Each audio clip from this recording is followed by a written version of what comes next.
Welcome back friends. Welcome to this channel. Today here I am going to deliver a tutorial on difference between cytosolic and endocytic antigenic pathways. I have already explained you about the cytosolic and endocytic antigenic pathways separately, but this is the difference of cytosolic and endocytic pathways. In one diagrammatic way, I will explain you what is the difference between these two pathways, and it will be easier for you to remember this. But before that, please subscribe my channel. So let's begin. Now here is the difference between endogenous pathway and exogenous pathway. Endogenous pathway is regulated via class 1 MHC complex and exogenous pathway is regulated via class 2 MHC complex. Class 1 MHC complex is expressed in all nucleated cells and class 2 MHC complex is expressed in dendritic cell, macrophage and B cells. In endogenous pathway, endogenous antigen or cytosolic antigens are processed. Endogenous antigens which can be like cyclins, other metabolic enzymes, proteins that are degraded here. And in exogenous pathway, external antigens or exogenous antigens are internalized via phagocytosis or endocytosis.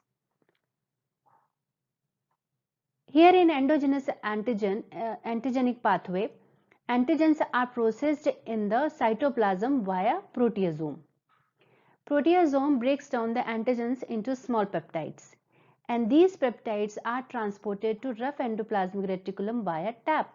TAP is a transporter for antigen processing. This TAP transports the cytosolic antigens to the rough endoplasmic reticulum. Class 1 MSC complex alpha chain binds with calnexin. Here trypsin, calreticulum, calnexin. These are the chaperones that help in folding of MHC1 complex, stabilizing and loading of peptide onto MHC1 complex.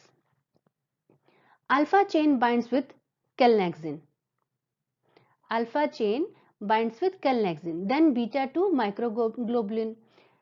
After binding with alpha and beta 2 chain, calnexin dissociates. And calreticulum and trypsin bind to MHC1 complex. Here trypsin helps in loading of peptide from TAP to MHC1 complex.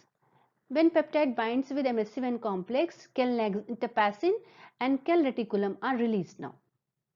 After binding with the MHC1 complex and peptide, MHC1 complex is stabilized and it is transported to Golgi complex, where from Golgi complex it is transported to plasma membrane, which is identified by CD8 cells. Now the exogenous pathway. In exogenous pathway, antigens are internalized by endocytosis. And in rough endoplasmic reticulum, only invariant chain or one chaperone is functional. Invariant chain binds with the antigenic cleft on the MSC2 complex, that it prevents binding of other endogenous antigens to the MSC2 complex. This invariant chain and MSC2 complex transported to Golgi complex, and from Golgi complex it is transported to endosome. In exogenous pathway, antigens and MSC2 complex with the Li chain has to be transported to or passed through endosomes like early endosome, late endosome and lysosomes.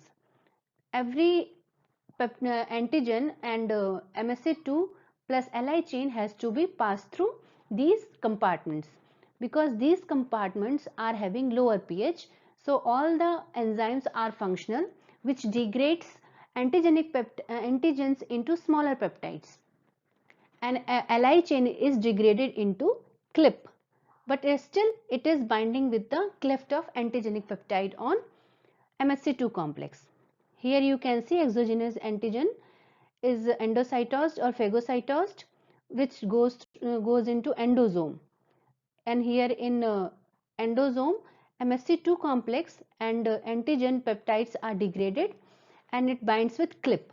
Now HLA-DM dissociates or mediates the exchange of CLIP for antigenic peptide. Now CLIP is removed and antigenic peptides bind with the MSC2 complex. Now it is a stable complex and it is transported to plasma membrane, which is identified by CD4 T or T helper cells. So this is all about the difference between endogenous and exogenous pathway. I hope you will remember all these differences. If you like this explanation, please subscribe my channel and do share this knowledge with your friends. Next time I'll be again available with very interesting topics. So till then, goodbye and take care. Thank you.